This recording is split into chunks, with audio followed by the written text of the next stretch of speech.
بسم الله الرحمن الرحيم والصلاة والسلام على رسول الله وعلى آله وصحبه أجمعين.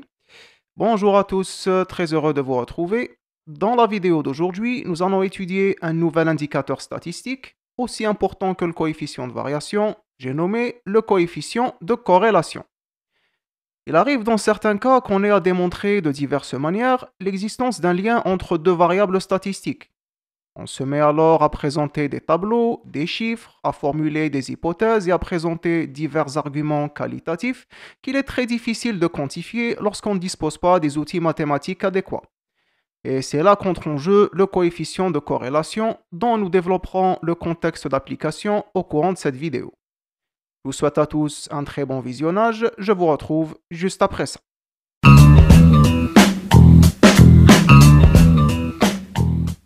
Une entreprise spécialisée dans le bâtiment a décidé de réduire ses coûts du personnel.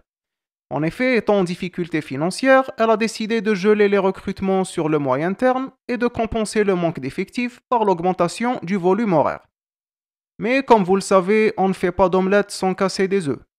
Quelques années plus tard, la commission paritaire d'hygiène et de sécurité a tiré la sonnette d'alarme dans un rapport communiqué aux responsables de l'entreprise dénonçant une forte augmentation du nombre d'accidents de travail. Pour appuyer leur thèse, la CPHS a présenté le tableau récapitulatif suivant.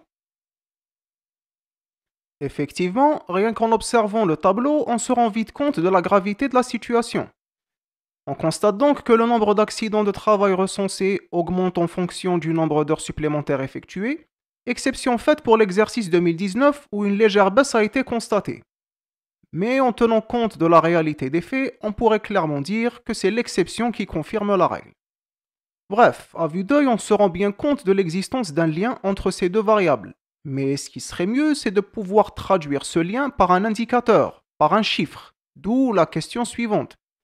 Existe-t-il un outil mathématique permettant de mesurer efficacement la liaison entre deux variables statistiques? Oui, il existe bien un outil et il s'agit de la covariance. La covariance est une méthode mathématique qui mesure de combien deux variables statistiques varient conjointement par rapport à leurs moyennes respectives. Cela permet de savoir comment une variable se comporte en fonction de ce que fait une autre variable, c'est-à-dire comment se comporte la variable y lorsque la variable x augmente.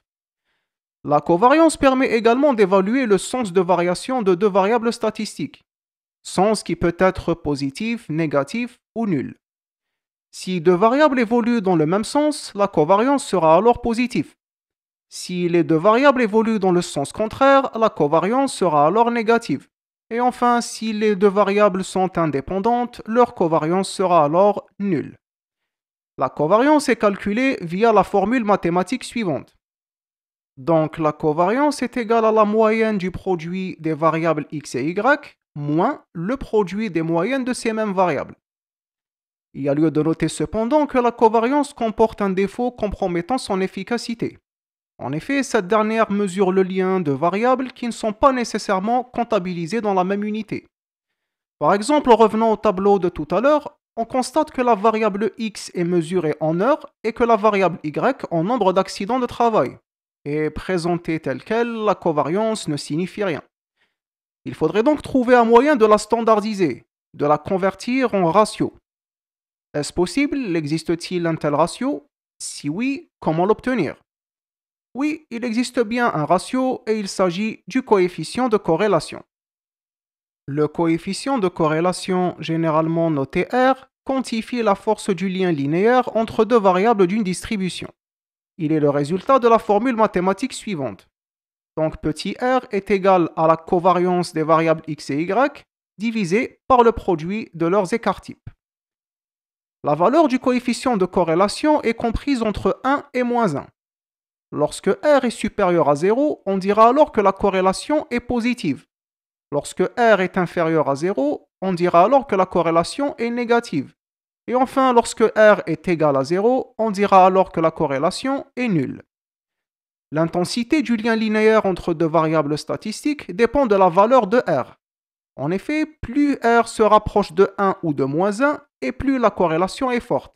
Et plus il se rapproche de 0, plus la corrélation est faible. Parfait, passons à présent au cas pratique. Revenons au tableau de tout à l'heure. Donc, dans la première étape, on commence par calculer les moyennes arithmétiques de chacune des deux variables. Donc, pour ce qui est des heures supplémentaires représentées par la variable x, on note une moyenne de 3200 heures et une moyenne de 11,67 cas d'accident de travail pour la variable y. Dans la seconde étape, on calcule les écarts types de chacune des deux variables. Donc, pour la variable x, on note un écart type de 7104,55 contre 3,94 pour la variable y. Dans la troisième étape, on calcule la covariance en utilisant la formule qu'on a vue tout à l'heure. Donc, la covariance, c'est la moyenne du produit des variables x et y moins le produit des moyennes de ces mêmes variables. Et en appliquant la formule, on obtient une covariance de 26 346,67. Et enfin, il ne nous reste plus qu'à déduire le coefficient de corrélation en divisant la covariance par le produit des écarts types des variables x et y, soit petit r est égal à 26 346,67 divisé par 7104,55 multiplié par 3,94, ce qui nous donne au final un taux de 0,94, correspondant à 94%. On conclut donc que le coefficient de corrélation qu'on vient de calculer constitue la preuve mathématique que l'augmentation du volume horaire décidé par l'entreprise a un effet néfaste sur la sécurité des travailleurs.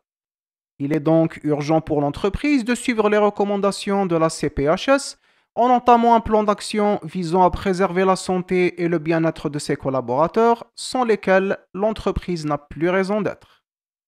Et c'est ainsi que s'achève ce cours consacré au contexte d'application du coefficient de corrélation. Si ce dernier vous a plu, n'hésitez pas à laisser un petit pouce bleu, à commenter, à partager et surtout à vous abonner. Et je vous dis à très bientôt pour une prochaine vidéo. Wassalamu alaikum wa rahmatullahi ta'ala wa barakatuh.